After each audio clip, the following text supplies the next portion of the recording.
Bonjour, je suis contente de vous retrouver. Aujourd'hui, on parle de gainage, on parle de muscles, on parle d'articulation et je suis vraiment très content de le faire avec une experte, avec Dr Bernadette de Gasquet. Ça va bien? Très bien, je suis très contente d'être avec vous là, au Eh ben, Québec.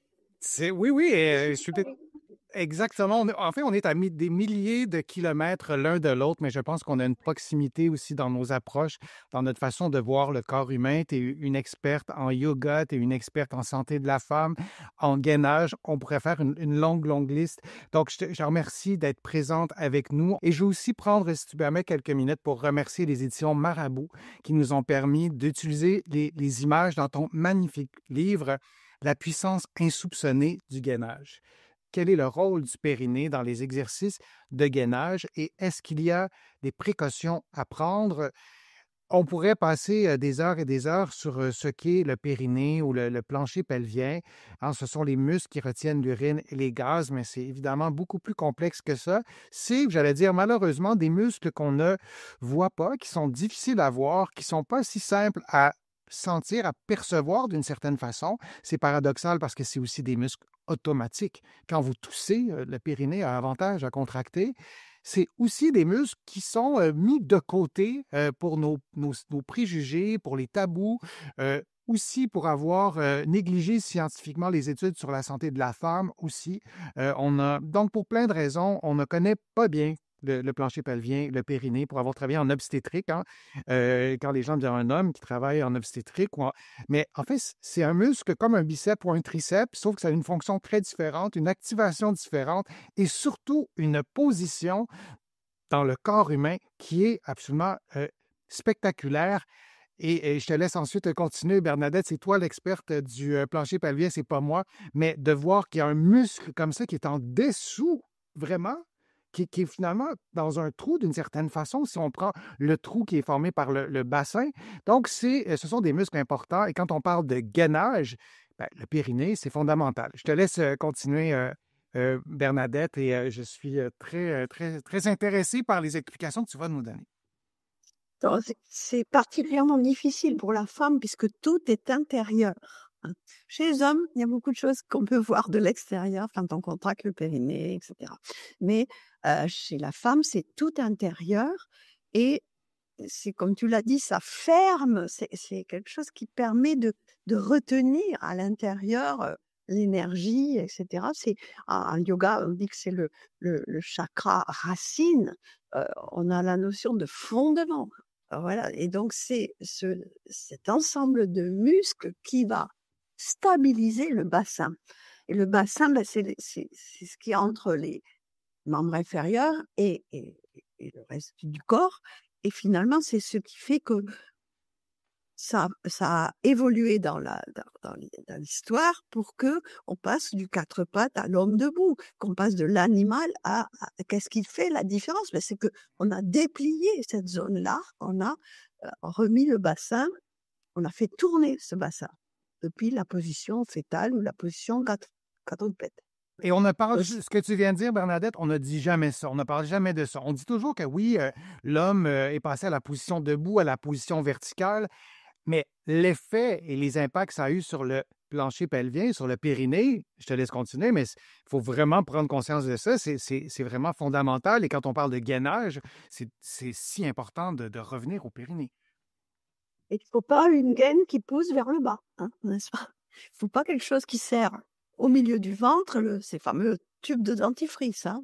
Il faut quelque chose qui fasse monter, repositionne les organes vers le haut, tous les organes à l'intérieur, puisque voilà, la sangle abdominale, elle est faite aussi pour tenir les organes. Donc, quand on Mais il fait faut la pas qu'elle les pousse, il faut qu'elle les tienne. Donc, quand on fait la planche, on n'est pas en position verticale, on est en position plus ou moins horizontale. Et c'est aussi important de contracter le périnée pour pouvoir avoir un gainage efficace. Oui, parce que ça fait tourner le bassin dans la bonne direction sans augmenter la pression, on agrandit l'espace, on fait de la place entre le bassin et les épaules. Donc les viscères peuvent se placer Donc, correctement.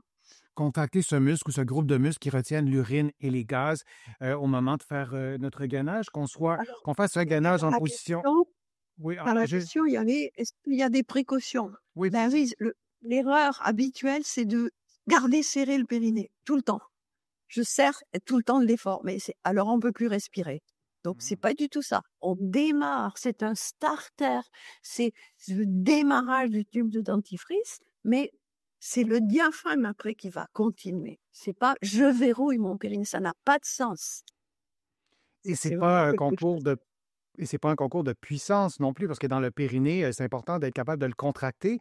Parfois, quand on y va sommairement, en tout cas, je l'ai entendu souvent chez mes patients et mes patientes, parce que ça concerne les hommes aussi, le plancher pelvien, le périnée, c'est pour tout le monde, là. Mais c'était souvent comme un concours de puissance.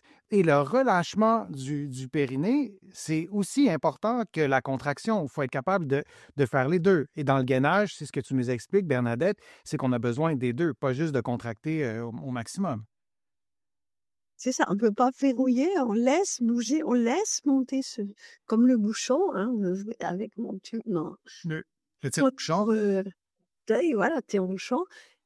On laisse monter tous les viscères et le périnée par la remontée du diaphragme. On ne verrouille pas, on ne bloque pas. Et il y a en fait beaucoup plus de problèmes avec des périnées trop rigides, trop raccourcis, que des périnées plus faibles. Faibles, on peut toujours muscler, mais euh, trop rigide, ça pose de gros problèmes. Et on le voit aussi chez les hommes qui font beaucoup de sport, qui font beaucoup de renforcement de poids et haltères. Et parfois, on a des périnées qui sont difficilement, qui ont de la difficulté à relâcher. Il y a aussi dans la question, il y Oui, avait, est-ce qu'il y a des... mais à ce moment-là, on va voir chez ces gens-là des hernies. Oui, Parce c'est ça, que parce qu'il y a un il y a blocage. tellement de pression, ça sort là où il y a un trou, hein. Et dans la question, il y avait aussi, est-ce qu'il y a des précautions à prendre, donc dans les conseils qu'on peut donner, parce qu'il y a des gens qui nous écoutent pour plein de raisons. Hein, c'est pas uniquement lié aux personnes qui sont concernées par l'avancée en âge. Ça peut être parce qu'on a eu des grossesses, c'est parce qu'on a eu une intervention en raison d'un cancer chez l'homme, par exemple. Donc, si moi, j'avais des problèmes d'incontinence, vraiment au sens très large, que ce soit des petites gouttes que je perds, il y a différentes formes d'incontinence, fait qu'on pourrait détailler, mais si on y va de façon générale, si je perds quelques gouttes d'urine depuis que, si une patiente me dit que depuis qu'elle a accouché, elle perd quelques gouttes d'urine, donc il y a peut-être un problème aussi, peut-être avec le plancher pelvien. Est-ce qu'il y a des conseils aussi à donner par rapport au gainage? Est-ce que ces gens-là devraient pas faire de gainage ou non? Est-ce qu'on a des conseils à donner là-dessus, Voilà, Bernadette? il faut faire du gainage heu, qui repousse vers le haut, qui n'augmente pas la pression dans l'abdomen parce qu'autrement on va peut-être renforcer les abdos, mais au risque de faire des hernies inguinales chez les hommes et chez les femmes, des descentes d'organes. Avec incontinence ou pas, l'incontinence, c'est ce qui se voit, mais il y a Bien sûr. tout ce qui peut descendre, hein, Oui. si on ne gère pas la direction des forces. Donc, si on vous a dit ne faites plus jamais d'exercice qui ressemble à du gainage, bon, faut explorer les raisons pour lesquelles on vous a dit ça, mais si on émet l'hypothèse qu'on vous a dit ça peut-être un peu rapidement, moi, je vous invite à consulter un professionnel de la réadaptation, ici un ou une physiothérapeute. Il y a des femmes physiothérapeutes, il y a des hommes physiothérapeutes qui ont développé une expertise en rééducation périnéale. Il y a certaines personnes qui préfèrent consulter une personne du même sexe pour être évaluées. C'est un sujet qui est délicat. Parfois, on est plus à l'aise comme ça. Donc, c'est vrai ici en France. C'est vrai aussi ici au Québec et aussi en France. Il y a des gens qui ont développé une expertise et il y en a de plus en plus. Donc, ne vous excluez pas de certains mouvements, de certains types de contractions qui devraient être accessibles à tout le monde et qui sont bonnes pour votre santé articulaire, qui sont bonnes aussi peut-être pour votre qualité de vie. Le fait de faire du gainage, ça peut aussi vous apporter une meilleure qualité de vie. Et quand on pense au périnée et tous les problèmes qui sont associés au périnée, mais si vous avez des doutes sur des précautions à prendre sur un contexte très spécifique à votre propre contexte, consultez, parlez-en aussi à votre médecin ou à des professionnels de la réadaptation. Est-ce que tu avais autre chose à ajouter, Bernadette, sur ça? On en a dit, on a donné quand même plusieurs conseils. Non, je pense que c'est ça, mais il faut aussi savoir qu'il y a des choses qu'on ne on ne récupérera pas, Mmh. il faut le dire, mais il faut éviter de s'aggraver. Et parfois, on va faire une opération pour l'incontinence en particulier, mais si on continue à faire les mêmes erreurs, on va récidiver et on va faire descendre l'organe d'à côté ou parce qu'on met une bandelette d'un côté, on n'a plus de l'autre, et cetera. Enfin, il faut arrêter de pousser, quoi. Tout à fait. Je pense aussi aux hommes qui ont eu une chirurgie pour un cancer de la prostate. Évidemment, c'est complexe. Parfois, il y a des nerfs qui sont sectionnés et il n'y a pas de possibilité de récupérer cette activité nerveuse-là. Parfois, la situation elle est plus complexe et parfois aussi le fait de négliger ou de condamner dans sa tête cette région-là, bien, parfois, on se prive peut-être d'un potentiel de rééducation. C'est pas facile de savoir si on contracte le périnée, si on tient bien le périnée. Ça a été posé en question aussi. N'hésitez pas à consulter un professionnel de la réadaptation. Merci pour ces informations. Merci pour votre présence, pour vos questions, pour votre intérêt aussi que vous avez porté à nos contenus. Merci beaucoup, beaucoup, Bernadette, de ton expertise, de ta générosité, de ta disponibilité. Ça a été très agréable aussi de construire le live en amont.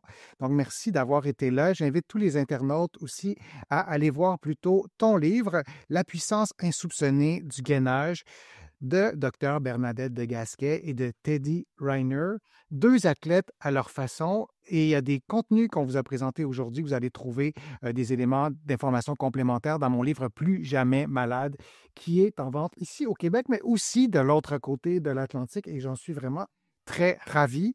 Donc, encore une fois, merci Bernadette. Beaucoup de contenu que tu nous as donné, des informations qui seront très utiles pour notre santé articulaire, de démystifier beaucoup de choses sur le gainage. Et c'est pour tout le monde, le gainage. Il y a plein de gens, tout le monde te remercie, Bernadette, pour tous ces conseils. Donc, une prochaine fois, merci à tout le monde et à bientôt. Merci.